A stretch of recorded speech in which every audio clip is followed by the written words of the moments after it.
Hi అండి. ఇది బంతిపూలు. ఈ బంతిపూలు అనేవి మనం ఎక్కువగా ప్రతి ఫంక్షన్లో ఉపయోగిస్తూ ఉంటాం. అయితే ఈ బంతిపూలని విత్తనాలు ఏ విధంగా ఉపయోగించాలి? విత్తనాలకి అంటే అన్ని పూలు కూడా మనకి విత్తనాలుగా పనిచేయవండి.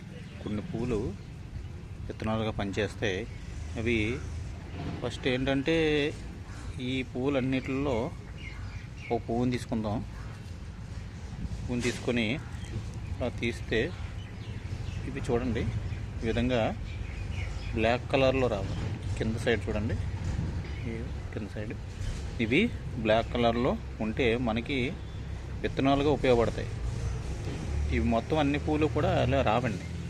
విత్తనాలుగా ఉపయోగపడేవి ఏంటంటే ఇలా బ్లాక్ షేడింగ్ రావాలి మొత్తం టోటల్గా. చూడండి, అంతలాగా మొత్తం ప్యూర్ బ్లాక్ అయిపోవాలన్నమాట.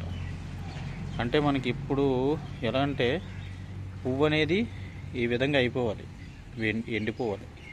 ఎండిన తర్వాత మనకి ఇది ఓపెన్ చేస్తే ఏ విధంగా ఉంటుందంటే చూడండి,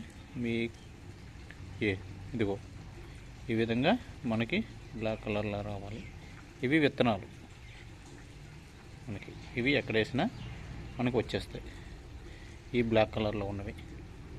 అయితే కొన్ని ఏంటంటే వైట్గా ఉంటాయి, ఇవి మాత్రం రావండి. ఇవి చూడండి, ఇవి వైట్ ఉంది కదా, ఇవి మనకి విత్తనాలుగా పనిచేయవు. ఓకేనండి, బాయ్.